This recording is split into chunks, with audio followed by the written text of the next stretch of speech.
ಬ್ರಹ್ಮಸ್ತಂಭ ಇತ್ತು ಮೊದಲ್ರಿ, ಅಲ್ಲಿ ಮುಂದ್ಗಡೆ ಬ್ರಹ್ಮಸ್ತಂಭ ಇತ್ತು.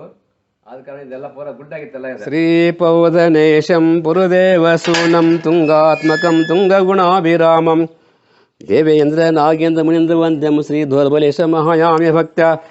ಓಂ ಹ್ರೀಂ ಶ್ರೀಂ ಭಗವಾನ್ ಸ್ವಾಧೀನ ದೇವೇಭ್ಯೋ ಭಗವಾನ್ ಆದಿನಾಥ್ ಜಿನೇಂದ್ರಾದಿ ಭಗವಾನ್ ನಾಗಕುಮಾರ ದೇವಾಯ ಆದಿಮಹತಿ ಮಂಗಲವದ್ಧಾರಣಂ ಕರೋಮಿ ನಮೋ ಭಗವನ್ ಬ್ರಹ್ಮ ಇಚ್ಛಾದ್ವತೀತಿ ಮಂಗಲವದ್ಧಾರಣಂ ಕರೋಮಿ ನಮೋ ರಹತೆ ಜಯಮರಾಜ್ಯಂ ಸಮರ್ಪಯಾಮಿ ಕೃಷ್ಣ.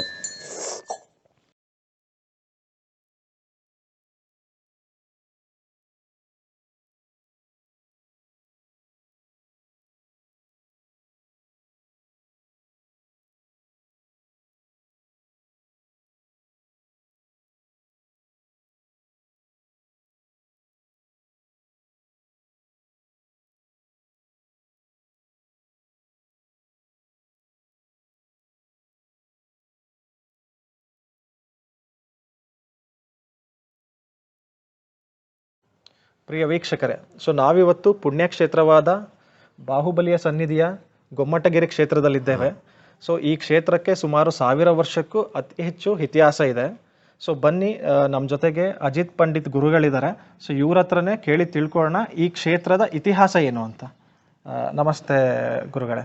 ನೋಡಿ, ನಾವು ನಿಮಗೆ ಹೇಳ್ತೇವೆ. ಈಗ ನಾವು ಸ್ವಲ್ಪ ಏನಪ್ಪ ಮಾಹಿತಿ ಸ್ವಲ್ಪ ಹೇಳ್ತೇವೆ. ಭಾಳ ಪುರಾತನ, ಅಗದಿ ಪುರಾತನ ಉಳ್ಳ ದೇವಸ್ಥಾನ ಇದು. ಇಲ್ಲಿ ಕಾಡು ಬೆಳೆದು ಗಿಡ ಗಂಟೆ ಬೆಳೆದು ಇದೆಲ್ಲ ಮುಚ್ಚೋಗಿತ್ತಲ್ಲ, ಮೂರ್ತಿ ಮುಚ್ಚೋಗೋದ ಕಾರಣ ಈಗ ಇತಿಹಾಸದ ಮಂದಿ ಬರ್ತಾ ಇಲ್ಲ ಮಂದಿ ಬರ್ತಲಿಕ್ಕೆ ಚಾಲುವಾಯ್ತು, ಆರಂಭ ಆದ ಕೂಡ ಅವಾಗ ಗಿಡ ತೆಗೆದು ಎಲ್ಲ ಕ್ಲೀನ್ ಮಾಡಿ ಅವಾಗಿದ್ದ ಜೀರ್ಣೋದ್ಧಾರ ಮಾಡಿದ್ರು. ನಮ್ಮ ಮೈಸೂರು ಟ್ರಸ್ಟ್ ಕಮಿಟಿ ಅವರು ಜೀರ್ಣೋದ್ಧಾರ ಮಾಡಿ ಆಮೇಲೆ ಇದು ಪ್ರತಿ ವರ್ಷ ಮಸ್ತಕಾಭಿಷೇಕ ಆಗ್ತೈತೆ. ಅದು ತಪಸ್ಸು ನಿಂತದ್ದು ಇನ್ನೊಬ್ಬ ಬಾಹುಬಲಿ ಅದು, ಅಂದರೆ ಸರ್ಪ ಆ ಕಡೆ ಈ ಕಡೆ ನಿಂತದ್ದು. ಅವ್ರ ತಪಸ್ಸಿನಿಂದ ಕೇವಜ್ಞಾನ ಆಗದ ಕಾರಣ ತಪಸ್ಸಿನ ಹಾವುಗಳು ಆ ಕಡೆ ಈ ಕಡೆ ಸುತ್ತ ಹಾಕಿದಾವೆಲ್ಲ. ಅದು ಪುರಾತನ ದೇವಸ್ಥಾನ ಮಂದಿರ ಅಂತ ನಾವು ಹೇಳ್ಬೋದು.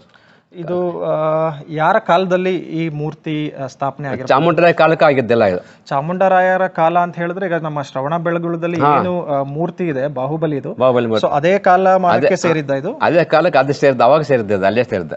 ಇದು ನಮ್ಮ ಹಂಸ ಮಠಕ್ಕೆ ಸಂಬಂಧಪಟ್ಟದ್ದು ಇದು. ಅಂದ್ರೆ ಇದು ಸುಮಾರು ವಿಜಯನಗರ ಸಾಮ್ರಾಜ್ಯದಲ್ಲಿ ಸ್ಥಾಪನೆಯಾದಂತಹ ವಿಗ್ರಹ.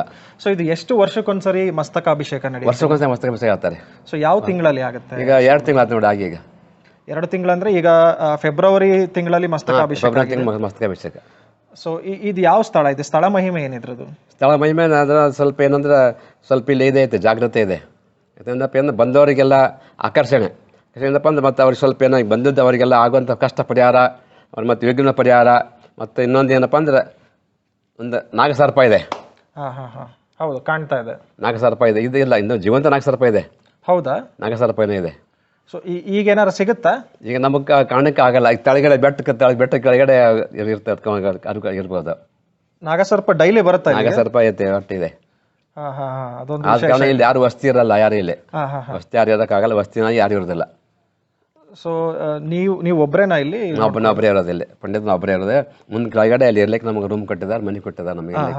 ನೀವು ಇಲ್ಲೇ ಉಳ್ಕೊಂಡಿರ್ತೀರ? ನಾವು ಇಲ್ಲೇ ಉಳ್ಕೊಂಡಿರ್ತೀವಿ. ಸೊ ಈಗ ಭಕ್ತಾದಿಗಳೇನಾದ್ರು ಈ ಕ್ಷೇತ್ರಕ್ಕೆ ಬಂದು ಹೋಗ್ಬೇಕು ಅಂದ್ರೆ ಯಾವ ಸಮಯ, ಏನಾದ್ರು ಪರ್ಟಿಕ್ಯುಲರ್ ಸಮಯ ಇದೆ? ಬೆಳಗಿಂದ 6 ಗಂಟೆ ಮಟ್ಟ ಬರ್ತಾರೆ. ಬೆಳಗ್ಗೆ 6ರಿಂದ ಸಂಜೆ 6 ಗಂಟೆವರೆಗೂ 6 ಗಂಟೆವರೆಗೂ ಬರ್ತಾರೆ ಹೋಗ್ತಾರೆ. ಇನ್ನೊಂದು ಏನಂದ್ರೆ, ಶನಿವಾರ ಆದಿತ್ಯವಾರ ಮಾತ್ರ ಜಾಸ್ತಿ ಬರ್ತಾರೆ ಜನ. ಆ ಕಡೆ ಈ ಕಡೆ ಹಳ್ಳಿ ಮುಂದೆ ಬರ್ತಿರ್ತಾರೆ, ಮೈಸೂರು ಜನ ಬರ್ತಾರೆ, ಭಕ್ತಾದಿಗಳು ಬರ್ತಾರೆ.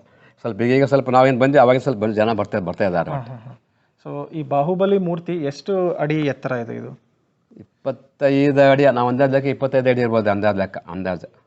ಸುಮಾರು ವರ್ಷಗಳ ಹಿಂದೆ ಇದೆಲ್ಲ ಕಾಡು ಬೆಳೆದು ಗಿಡ ಎಲ್ಲ ಬೆಳೆದು ಎಲ್ಲ ಮುಚ್ಚೋಗಿತ್ತಲ್ಲ. ಇದು ಮುಚ್ಚೋದ ಕಾರಣ ಈಗ ನಮ್ಮ ಟ್ರಸ್ಟಿಯವರು, ಮೈಸೂರು ಟ್ರಸ್ಟಿಯವರು ಅದೆಲ್ಲ ಮತ್ತೆ ಪುನಃ ಅದೆಲ್ಲ ಕ್ಲೀನ್ ಮಾಡಿ ಜೀರ್ಣೋದ್ಧಾರ ಪುನಃ ಮಾಡಿದ್ದಾರೆ. ಅದೆಲ್ಲ ಮಾಡಿದ್ದಾರೆ ಗೊಮ್ಮಟಗಿರಿ ಕ್ಷೇತ್ರ. ಮತ್ತು ಜನ ಬರ್ತಿದ್ದಾರೆ ಈಗೆಲ್ಲ ಆ ಕಡೆ ಈ ಕಡೆ.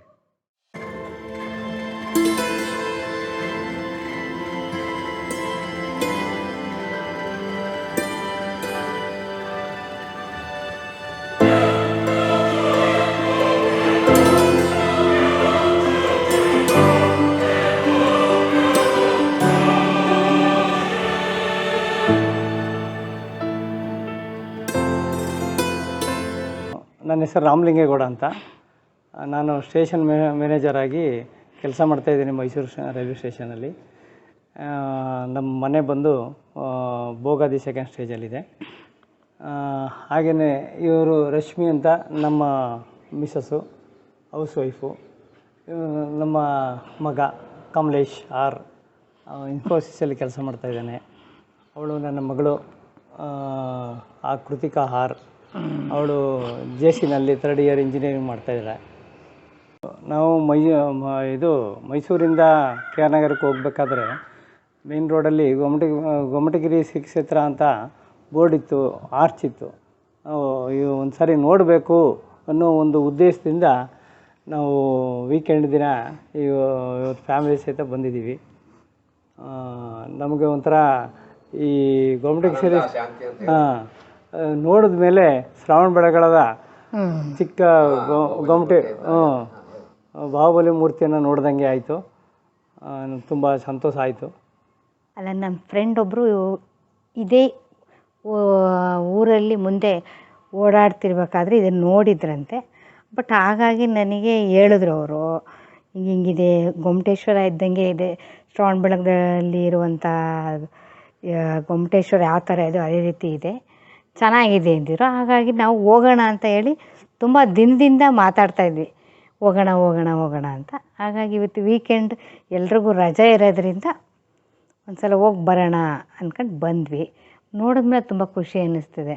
ಸೇಮ್ ಧರ್ಮಸ್ಥಳದಲ್ಲಿ ಶ್ರವಣ ಬೆಳಗೊಳದಲ್ಲಿ ಇರುವಂಥದ್ದು ಹೇಗಿದೆ ಅದೇ ಥರ ಇರೋದರಿಂದ ನಾವು ಅಷ್ಟು ದೂರ ಹೋಗಿ ತಕ್ಷಣಕ್ಕೆ ನೋಡೋಕ್ಕಾಗಲ್ಲ.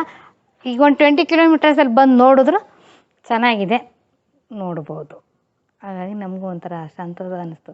ಇಷ್ಟು ಹತ್ರದಲ್ಲಿರೋದು ನಾವೇ ನೋಡಿಲ್ವಲ್ಲ ಈಗ ಇಷ್ಟು ವರ್ಷದಿಂದ.